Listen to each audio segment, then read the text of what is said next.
बिस्मिल्लाहिर्रहमानिर्रहीम। अस्सलाम वालेकुम जी। मैं मोहम्मद अकमल मलिक। गुज़िश्ता दिनों जंग पुलिस ने एक बहुत अच्छी कैंपेन लॉन्च की और वो कैंपेन है चाइल्ड अब्यूज़ के हवाले से। यकीनी तौर पे हमारे माशरे में बहुत सारे मसाइल हैं जिनमें चाइल्ड अब्यूज़ भी एक बहुत बड़ा मसला है।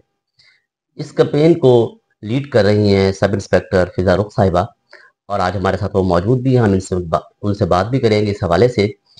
ये हमारे मुआशरे में सबसे बड़ा मसला ये है कि हम बहुत सारी ऐसी छोटी-छोटी माशरती बुराइयों को जो हो देखने में छोटी लगती हैं लेकिन उनके इफ़ेक्ट्स बहुत ज़्यादा होते हैं, उन पे हम बात नहीं करते। तो ये एक बहुत अच्छा इनिशिएटिव लिया जंग पुलिस ने। तो हमारे साथ मौजूद हैं सब इंस्पेक्टर फ़िज़ा रुख साहिबा। मैम क्या हाल है? आपके ठीक-ठाक हैं? जी सर, बिल्कुल ठीक। अच्छा मैम, आपने कॉलेजेस में और स्कूल्स में चाइल्ड अब्यूज़ के हवाले से एक आगाही मुहिम का सिलसिला आपने शुरू किया हुआ है। यकीनी तौर पे ये काबिल तहसीन अमल है जंग पुलिस का। लेकिन सबसे पहले हम आएँगे कि आप जिस वुमेन वर्चुअल पुलिस स्टेशन की इंचार्ज हैं, उस पे हम बात करना चाहेंगे और आपसे पूछना चाहेंगे कि वुमेन वर्चुअल पुलिस स्टेशन जंग में क्या कर रहा है? इसने अब तक कितने केसेस डील किए हैं? और वो कौन से ऐसे केसेस थे जो आपके पास आए? जी, तकरीबन हमारे पास जो केसेज़ अभी तक हमें रिसीव हुए हैं वो 3500 प्लस हैं और इसमें ज़्यादातर केसेज़ जौन से हैं वो हैरेसमेंट के बारे में हैं। उसके अलावा डोमेस्टिक वायलेंस के सबसे ज़्यादा केसेज़ हमें रिसीव होते हैं, कुछ किडनैपिंग के भी होते हैं और इसी तरह हमारे पास जितने भी केसेज़ हैं वुमेन से रिलेटेड या बच्चों से रिलेटेड, वो केसेज़ हमें यहाँ पे वुमेन पुलिस स्टेशन में रिसीव होते हैं। और इन केसेज़ का यही है कि ज़्यादातर मैक्सिमम केसेज़ हमारी कोशिश होती है अगर डोमेस्टिक वायलेंस के हैं तो वो रिज़ॉल्व हो जाएँ। ज़्यादातर केसेज़ रिज़ॉल्व हो जाते हैं। जिनमें अगर ज़रूरत होती है एफआईआर की, तो एफआईआर दी जाती है। बस इसी तरह केसेज़ को रिज़ॉल्व किया जा रहा है। अच्छा मैम, जिस तरह अभी आपने बताया कि ज़्यादातर डोमेस्टिक वायलेंस के केसेज़ आपके पास आए हैं, तो हम आम तौर पे ये देख रहे होते हैं कि बहुत सारे इदारे इसे रिपोर्ट भी कर रहे होते हैं। डोमेस्टिक हुँ। वायलेंस के अलावा बहुत सारे तालीमी इदारे भी हैं जिनमें हिरासमेंट कमेटियाँ भी बनी हुई हैं। तो इस हवाले से भी कोई इनिशिएटिव लिया जा रहा है कि उन हिरासमेंट कमेटियों के साथ एक लाइज़ॉन बनाया जाए और उससे राब्ता हुआ जाए, ताकि उसमें ये आसानी हो जाती है कि बहुत सारे हमारे जो तालीमी इदारे हैं, उनमें जो बच्चियाँ पढ़ रही हैं या वो बच्चे पढ़ रहे हैं, इस हवाले से भी कोई इनिशिएटिव लिया जा रहा है? जी सर, अभी हम क्योंकि हमें केसेज़ रिसीव हो रहे हैं तो हमें पता चल रहा है कि किस जगह पे कितना एक मसला है। तो अब हम उसी चीज़ को देख के अगला हमारा स्टेप यही है कि हमने डिफरेंट जो यूनिवर्सिटीज़ हैं, कॉलेजेस हैं या स्कूल्स हैं, वहाँ पे जो हैरेसमेंट की कमिटीज़ हैं, उनसे बात करनी है और वहाँ पे जाके मसले जौन से जैसे वो सॉर्ट आउट कर रहे हैं, उसको भी हमने चेक करना है और जितनी मैक्सिमम हमारी तरफ से उनको हम सपोर्ट प्रोवाइड कर सकते हैं, वो हमने प्रोवाइड करनी है। अच्छा, जिस तरह अब आपने बताया कि ये मैं आप वर्चुअल पुलिस स्टेशन के हवाले से आपके पास 15 की तरफ से केसेज़ रेफ़र किए जाते हैं और यकीनी तौर पे इसका एक ऐप भी है और वो हम ये चाहेंगे कि आपसे उसका लिंक लें और वो लिंक लेके हम अपने साथ इंटरव्यू के साथ वो लिंक भी करें ताकि लोगों को इस बात में आसानी हो।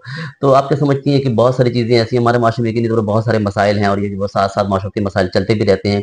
लेकिन इसका कितना ज़्यादा इफ़ेक्ट हुआ है, ख़ुसूसन आपने जो कैंपेन शुरू की चाइल्ड अब्यूज़ के हवाले से, कुछ उसके हवाले से भी बताइए कि चाइल्ड अब्यूज़ बुनियादी तौर पे है क्या?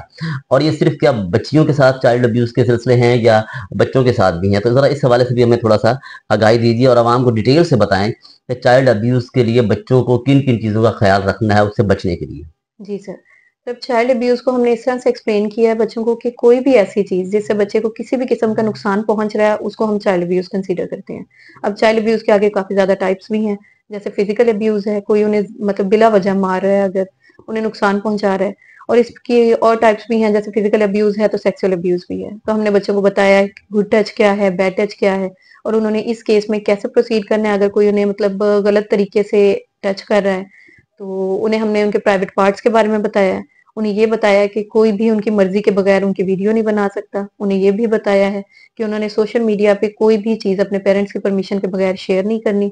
स्ट्रेंजर डेंजर के कॉन्सेप्ट के बारे में उन्हें बताया कि अगर कोई भी ऐसा इंसान जिसे वो जानते नहीं हैं और बगैर किसी वजह के वो उनको गिफ्ट्स दे रहा है या अपने साथ बुला रहा है, तो उन्होंने उसको अवॉइड करना है और उस टाइम पे उन्होंने शोर करना है, किसी भी ऐसे इंसान को बताना है जिस पे वो ट्रस्ट करते हैं।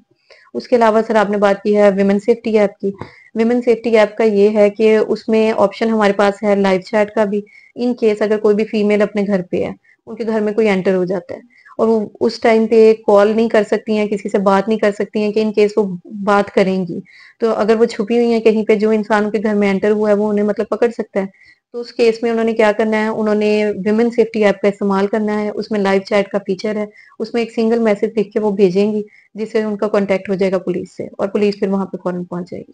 तो जिस तरह अभी आपने बात की, बहुत अच्छी बात आपने बात की कि सोशल मीडिया का बड़ा इस्तेमाल होता है और सोशल मीडिया आजकल के दौर में बहुत बड़ा इन्फ्लुएंसर है, यानी कि वो बहुत ज़्यादा असरात उसके होते हैं। तो इसमें भी आप वालिदैन को भी क्या तजवीज़ देंगी कि और बच्चों को भी कि कितनी उम्र के बच्चे जो हैं वो सोशल मीडिया ऐप्स को इस्तेमाल करें या उनको जो है ना किस किस्म के रिस्ट्रिक्शन का सामना करना चाहिए, किस किस्म की चीज़ें उन्हें जो है जिन पे एहतियात कर बरतनी चाहिए? क्योंकि ये एक बहुत बड़ा सेक्टर है जो हमारे माशरे को जो है ना तबाही की तरफ भी लेके जा रहा है। बहुत सारे ममालिक में इस तरह होता है कि सोशल मीडिया ऐप्स का जो है ना वो तालीमी हिसाब से इस्तेमाल किया जाता है, उसके अलावा अवेयरनेस के लिए इस्तेमाल किया जाता है, लेकिन हमारे यहाँ मुख्तलिफ चीज़ें चल रही होती हैं। तो इस हवाले से क्या आप क्या सजेस्ट करेंगी? जी, मैं सिर्फ़ यही सजेस्ट करना चाहूँगी कि पेरेंट्स को पहली चीज़ तो ये है कि हर किसी को फ़िलहाल पता है कि यूट्यूब बच्चे सबसे ज़्यादा यूज़ कर रहे हैं। यूट्यूब पे ऑप्शन एक होता है चाइल्ड मोड का। अब पेरेंट्स का काम है कि जब भी बच्चे को फ़ोन दे रहे हैं तो वो चाइल्ड मोड जो-सा है वो ऑन करें या प्राइवेसी को ऑन करें, ताकि बच्चे सिर्फ़ वही चीज़ें देख सकें जिसके लिए मतलब उनको परमिशन है, जिसकी परमिशन है। उसके अलावा पेरेंट्स को चाहिए कि बच्चों को प्रॉपर चेक एंड बैलेंस उन पे रखें। ये देखें कि वो क्या कर रहे हैं, वो क्या चीज़ देख रहे हैं, उनका बिहेवियर चेंज हो रहा है या फिर वो वक़्त के साथ किस तरफ उनकी मतलब ध्यान ज़्यादा बढ़ रहा है। तो पेरेंट्स को चाहिए कि वो प्रॉपर अपने बच्चों को जान से उनका बिहेवियर एनालाइज़ करें। उसके अलावा उनका फ़ोन भी चेक करते रहा रहा करें और चेक करते रहा करें कि वो किस तरह की एक्टिविटीज़ में इन्वॉल्व हो रहे हैं।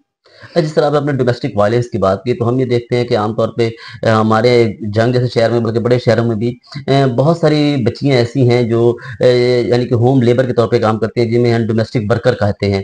लेकिन इनके लिए भी को बहुत सारे मसाइल होते हैं और वो किस किस्म के वायलेंस का शिकार होती हैं। तो क्या इस किस्म के लोग भी अमूमन हम ये हमारे घरों में जो बच्चियाँ काम कर रही होती हैं, शहर में अगर हम देखें तो उनकी उम्रें जो है ना 8 से 14 साल के दरमियान होती हैं। ये एक बहुत बड़ी तादाद है जो इसके बारे में बाकायदा सर्वे तो किसी ने भी नहीं किया, लेकिन करना चाहिए हुकूमत को। बहरहाल इस पे हम दोबारा लेबर डिपार्टमेंट से बात करेंगे। तो इसमें आप क्या समझती हैं कि वो बच्चियाँ भी आपसे राब्ता कर सकती हैं? जी सर, बिल्कुल। अभी हमें 1-2 दिन पहले भी एक केस रिपोर्ट हुआ है कि यहाँ से एक फैमिली ने अपनी बेटी को ना भेजा हुआ था लाहौर में काम के लिए। फिर वो बच्ची वहाँ से मेरे ख़्याल से उनसे तंग आई है, वो हुँ, घर से निकली है हुँ, और जाके कहीं और जाके बैठी हुई थी। वहाँ पे किसी और फीमेल ने उसे देखा है, उन्होंने फिर हमसे राब्ता किया virtual centre for child safety पे हुँ। और फिर उधर से फिर हमने कॉन्टैक्ट किया झंग में, उनकी फैमिली से। अब फैमिली उनकी जाएगी और उस बच्ची को उधर से लेके आएगी। तो इसमें वैसे आप क्या तजवीज़ भी यानी कि तजावीज़ भी पुलिस डिपार्टमेंट तैयार करने की कोशिश कर रहा है या इस पे भी कभी काम किया जा रहा है कि जो लोग डोमेस्टिक वर्कर हैं, उनके बाकायदा रजिस्ट्रेशन किसी हवाले से जिस तरह लोग मकान किराए पे लेते हैं या जिस तरह खिदमत सेंटर पे काम किया जा रहा है, उनके बाकायदा एक रजिस्ट्रेशन सर्टिफिकेट बनाया जाता है। तो इसके इंदराज के हवाले से भी हुँ। क्या इस पे हवाले से भी कुछ काम किया जा रहा है? सर एक हमारा एम्प्लॉयी रजिस्ट्रेशन सिस्टम भी है। पीकेएम में उसकी फैसिलिटी मौजूद है। जब भी आप किसी भी वर्कर को अपने पास रख रहे हैं, घर में किसी भी मुलाज़िम को रख रहे हैं, तो उसकी भी रजिस्ट्रेशन होती है। तो उन्हें चाहिए कि उसकी भी पहले रजिस्ट्रेशन करवाएँ ताकि हुँ। हमें पता चले कि जो भी आप इंसान अपने घर में किसी को लेके आ रहे हैं, तो वो पहले से किसी भी ऐसी एक्टिविटी में तो इन्वॉल्व नहीं है कि वो बाद में आपके लिए मसला बने। मैम बहुत-बहुत शुक्रिया आपका। यकीनी तौर पे नाज़रीन के डिपार्टमेंट्स अपनी जगह काम कर रहे हैं, लेकिन डिपार्टमेंट की कुछ हदूद भी मौजूद होती हैं, कानूनी तौर पे वो उन हदूद के पाबंद भी होते हैं। लेकिन बात ये है कि जहाँ अच्छा काम किया जाए उसको सराहा जाना भी चाहिए। कुछ ख़ामियाँ हमारे अपने अंदर भी मौजूद होती हैं और बतौर मुआशरा भी हमें उन्हें देखने की ज़रूरत है। तो हमें ये चाहिए कि जहाँ पर पुलिस काम कर रही है, यकीनी तौर पे हर इदारा जहाँ काम कर रहा होता है वहाँ कुछ न कुछ खूबियाँ और ख़ामियाँ मौजूद होती हैं। लेकिन हमें देखना ये चाहिए कि ये जो काम किए जा रहे हैं, हमें इसका कितना फ़ायदा है। हमें इन चीज़ों पे गौर करने की ज़रूरत है, ख़ुसूसी तौर पे पुलिस के और दीगर डिपार्टमेंट्स के उन कामों को सराहा जाना भी बहुत ज़रूरी है, जहाँ वो अच्छा काम कर रहे हैं। अकमल मेरे को इजाज़त दीजिए। अल्लाह हाफ़िज़।